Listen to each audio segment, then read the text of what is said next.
All right, good morning. It's shortly after 5 a.m. here in Calgary, and this is going to be a gentle hip practice, and we're going to start on our back. So have a bolster ready for Baddha Konasana. It's really nice, even if you can let your legs go really wide. What's really nice about this is that when you have the bolster under the legs, it takes away the active gravity on your legs, and so your legs and your hips can have a really nice release. So we're going to start there, and then we're going to add a strap and some other fun stuff. Okay, so here we go. On our backs, like so. So you can see that what I've got here is the bolster is really, really close up to my pelvis. And the legs are supported by the bolster. And what I'd like you to do is just settle in. Now you'll see that I've got a bit of a big bolster. It doesn't really matter the size of the bolster.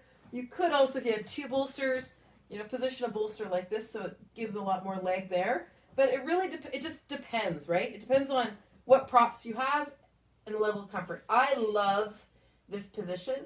I also love this position. But when you want more support, you bring the bolster right up to your pelvis. It can be very lovely, not only for your hips, but also for anything through your abdomen and bladder, uterus, lower intestine area. Can really settle stuff out. Now, if you want to add a sandbag, you can add a sandbag. For sometimes, particularly with lower gut and uterus type, bladder type thing, a castor oil pack can be really lovely. So it's lots of different things you can do from this position. And just really, really, really easy breathing.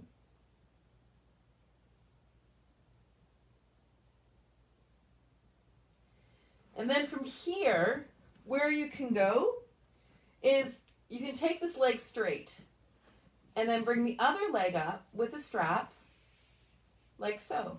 Now, if you're not straightening this leg and you need to bend the knee, allow your hip to stay at 90. Now, this is the reason I'm a fan of this. There's some styles of yoga that say straighten the knee and then take your hip to wherever it needs to be with the knee straight. And then the idea is that you practice coming like this into the 90 degrees. But here's the problem with that, is that that's quite a load of leg away from the center of your body. So that's a lot of work for your center of your body. So if you bend this knee, bring the leg to 90, keep this leg nice and easy with the bolster, and then as you go, you can start to practice straightening through that knee. Yeah, that's just another way of considering it. The other thing about being here in this position with your legs with a strap is try not to hold the living bejeezers out of the strap. Let your hands be very, very light, like butterfly hands. And you can have your elbows down or up. Just make sure that all of this area is as light and as easy as you can be. Like, can it be 15% less effort? Jaw 15% less effort. And just be gentle with your hands, yeah? Because we want the leg to take the load. And you might say, but Susie, you said this was going to be a gentle practice. Yeah, it is a gentle practice, and this leg is going to take the load, right? We don't want to not let the leg do the work that it needs to do. It's kind of like helicoptering parenting our children, right? We need to let our children do the work. We need to let our leg do the work, and we want it to be easy all throughout, yeah? And so, yeah, there'll be some effort through this leg, but can you be easier through the rest of you? Okay? All right. Now from there, let's swap. So there's sometimes when I've played around with this movement where I've been in it in 3 minutes, 4 minutes, 5 minutes. And it can be quite effortful through this leg, particularly if your hands are really, really light and you focus on keeping the rest of you really at ease. A lot of reallys in there, right? But truly, it's a really interesting experience to get this part of your leg working without like having to contract, like you're not willfully, forcefully contracting muscles. But because like right now, if I take my hands away, my leg has to do the work, right? And so it's not my foot or my calf that's doing the work as it would be if we were in standing. So it really requires something of the leg in this position. So it is a gentle position, and it's also requiring a little bit of work. Yeah. And this leg being on the bolster over here, it just adds something. Good. Okay, so now from here, let's bring that down. Have the strap handy, and now we're going to move on to our sides. And have the block handy as well. So we're going to come onto our back, or onto our side rather, and place our foot on the block like this. Have the strap close by. And what I want you to focus in on is on your pelvis, keeping your pelvis still, and start moving this leg bone. Now, I'm going to bring your eye to the knee for a second. The knee we want ultimately pointing towards the sky, but I don't want you to think about moving the knee or the foot. I want you to think about moving the leg bone in the hip socket. Yeah?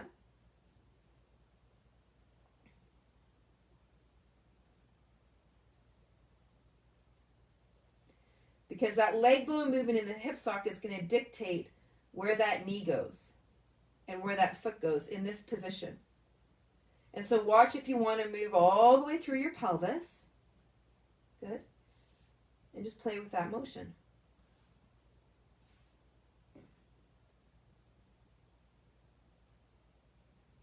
And you can also put a blanket under your head if you want rather than your arm. Okay, so now what we're going to do is we're going to move this leg up towards our side. This is always a bit tricky getting the strap around your foot. But you can get that strap around the foot. You can also put the strap around your thigh if getting there doesn't work. Yeah? Okay, so now here what becomes interesting is you'll see how it's easy. I'm just going to drop these straps here. It's easy to kind of slump into the side here. And it's not that I want to lift myself up again. It's more about noticing what your pelvis does. So the leg bone moves in the pelvis, but if the leg bone's not moving in the pelvis, or we're just not cognizant of it, or we don't have the coordinating pattern, we can kind of come into this, right? And the reason why we're doing that is because it's not because we're collapsing, although it looks like that. It's because the pelvis is doing the movement. Look, see how the hip joint's not doing the movement? It's the pelvis doing the movement relative to the ribs, right? As opposed to thinking about the leg bone doing the movement in the pelvis. Now, this might create some neck strain for some of you if you don't have that movement capability. So then where you can be is just, you can start right here. That's completely fine. And then you can then slowly bring it up and slowly bring it up. And maybe you're here and then slowly bring it up. Now, I'm also showing this because I can do that too. We all can do it, right? Because the pelvis can move. And sometimes when I'm talking, I'm not paying as close attention to my body. So yes, we can kind of play here. And then as I'm watching and looking at my leg, I can start to play around a little bit with rotating the leg bone in the hip socket.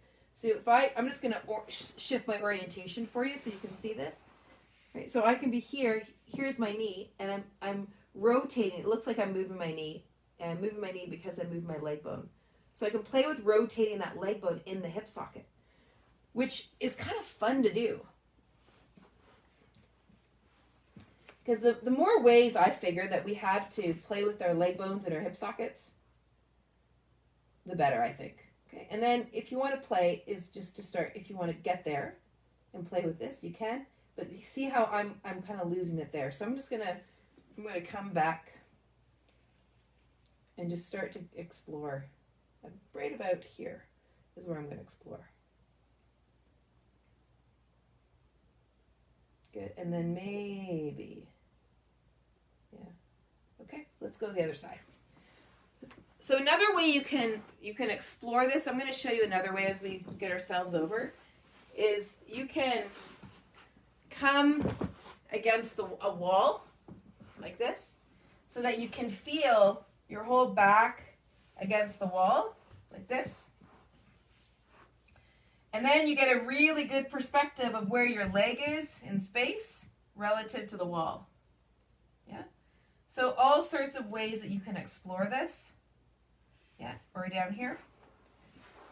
But that's just another way that you can think about it. Okay, so we can start with the block here, And just play around with that leg bone motion in the pelvis.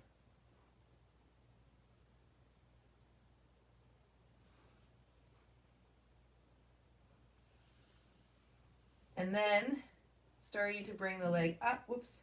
Bringing the leg up.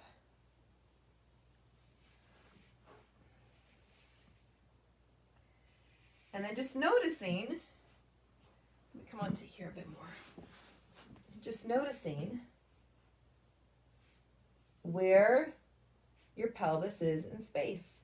Now I think my pelvis is, there's a lot of comments coming up here, so I can't actually see myself really well in my screen, but I think my pelvis is moving a little bit more than my leg. So I'm just going to do this a bit here. I'm going to start here.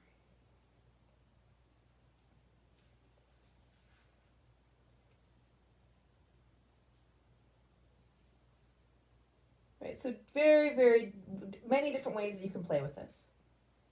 Yeah? Okay. Now from here, I'm going to show another one to you that you can play with. Coming back to the block. So that you're here. So the foot's on the block. And this leg bone is going to go towards the wall. And the roller, you're going to roll the roller forward. So this leg bone is rotating backward, and your arm bone is, or your shoulder blade is protracting. So you're protracting and rotating at the same time. And if you follow any of the work around anatomy trains and myofascial meridians, this is a great example of spiral line.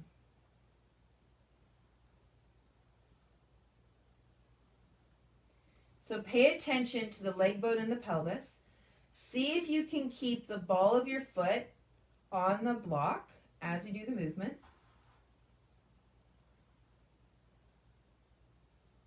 And now what will be interesting is now see, after having done that, if coming up here with your leg is different.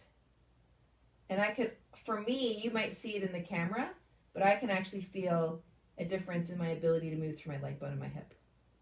Yeah? Interesting? Okay, other side.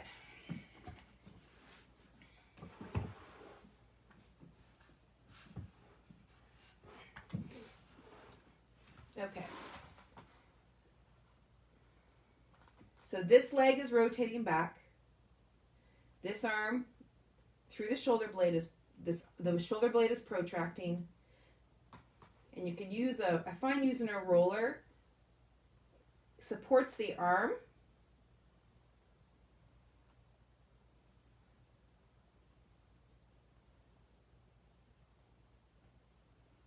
And again, pay attention to the ball of your foot.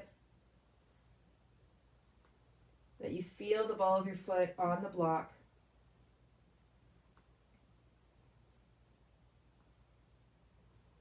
And then if you've already done this one to your side, notice if having done that motion changes the motion coming up here. Yeah? Good. Perfect. Okay, now let's bring that to the side. Okay, now from here, just take a breather on your back. And see what it is that you feel in through your belly and in through your hips, in through your torso. And we're going to take the block now and lift your hips and place the block under your hips. And I've put mine on my medium height. This would be, or on the smaller height. This would be more tall. This would be really tall. And this block is quite big, so that's way too tall for me. This is medium. This is small. So these are bigger blocks than your average blocks. And so I've chosen small. You choose what makes sense for you. But if you're doing like what I did, look, you saw this. It's like, ugh. Actually, I got into it better that time. But that's just too high at this time of the day, perhaps, for me. So you don't want to get all cramped up into your neck just to get into a position. That's why I demonstrated that awkward movement. Just really work with what your body is.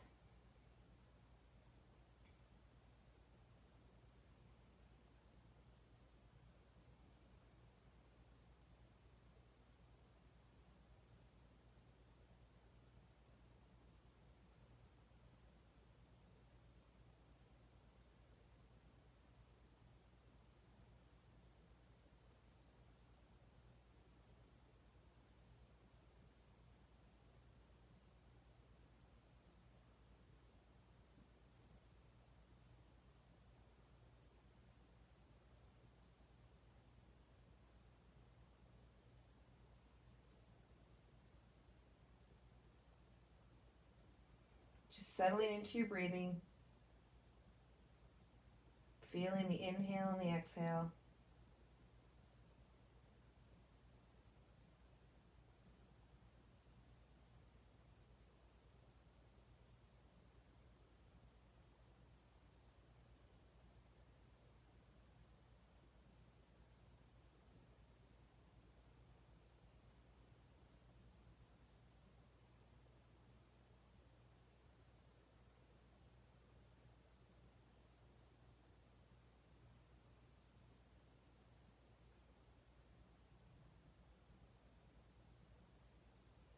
And then let's take that block away and then rest back.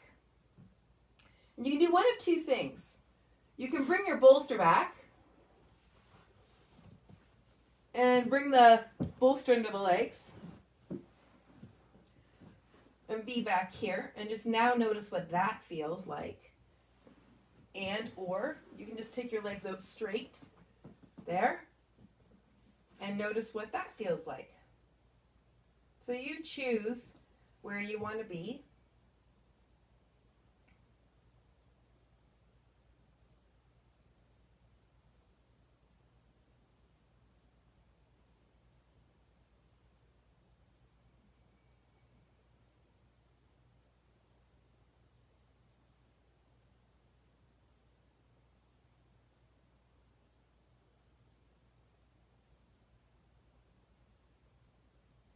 And just feel the impact and the influence of what you've just done today. Whether you're joining me in the morning, or whether it's later in the day or in the evening.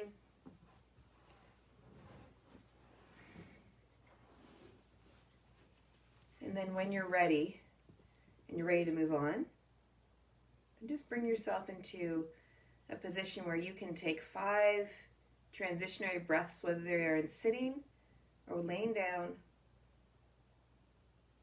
connecting with your breath.